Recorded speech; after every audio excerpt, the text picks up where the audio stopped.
This is an RP-190 changer, RCA. This one is an RP-190-2, and those have all the copper-plated parts. This is the earlier version. This one is early enough to have had the metal turntable and spindle.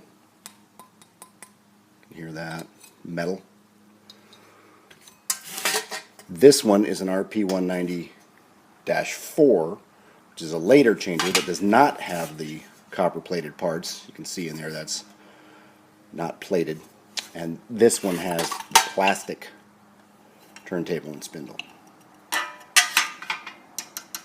Okay. We're going to see about repainting today. Looking at the color on these, I think they kind of get this really dark antique gold look over the years. If you look at the back of this one, they painted the back of this one at the factory, and it is very bright gold.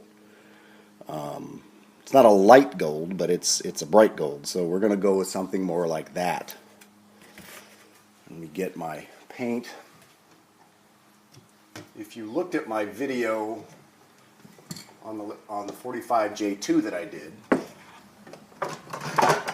you will see that I use this paint for the later the really later RP-190s that have the lighter color gold top plate.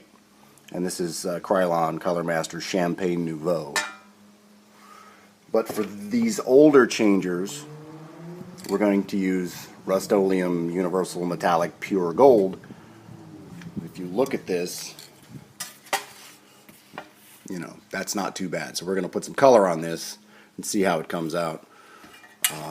I want to get several of these painted while I've still got summer painting weather so that I can have these ready to go for winter projects, because I can't paint around here when the winter weather comes, because I don't have a place to paint indoors.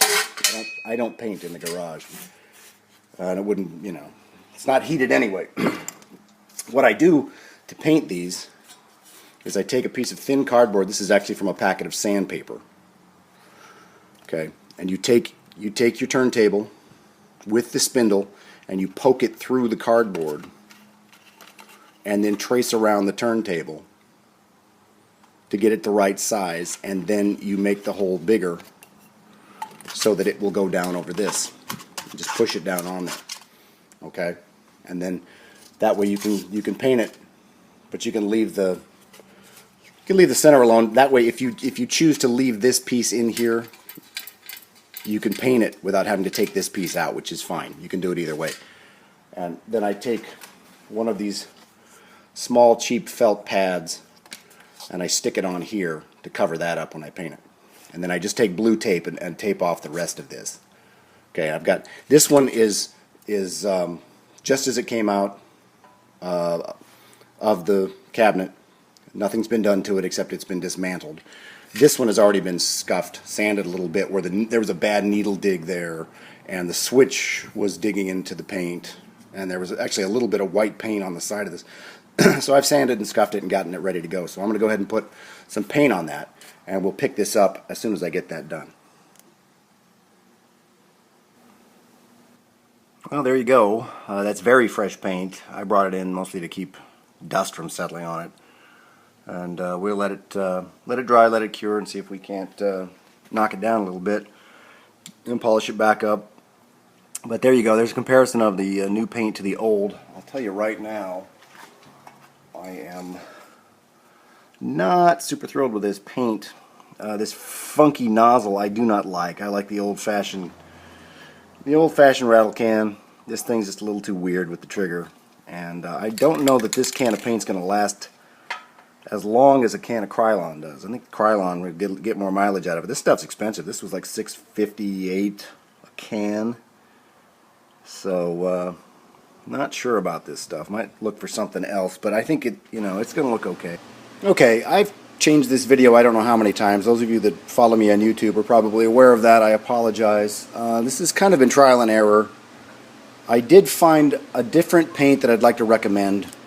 This is the one I showed earlier, the Rust-Oleum Universal Metallic Pure Gold, which is okay, but I never was super happy with it. What I found that works better is this. This is the Rust-Oleum Metallic, regular Rust-Oleum Metallic, Gold Rush Metallic, and it is darker. This is the Gold Rush Metallic. This is the pure gold. You can see the difference. I'm looking at this as I'm recording it. This is darker than it looks on the video, but you can see the difference. I think the Gold Rush Metallic is a much better choice. I really do. I think it's closer to the original color. It seems to be better paint in general. I think it's got a little less metal flake in it than this stuff does. This is, I knocked this one down a little bit. And you can see where I went right through it. I don't think this is very good paint. I really don't. I was only using 600 grit paper, went right through it. So I put a pretty heavy coat on this one with the new paint, and we'll see how that does when I knock it down. But I think this is better. It certainly looks better. You get better contrast when you put your RCA logo on there and everything. It really is nice. So this will be my final recommendation, would be to use this. Regular Rust-Oleum Metallic, Gold Rush Metallic. Okay, not a paid endorsement, but a shameless plug nonetheless. There you go. Thanks for watching.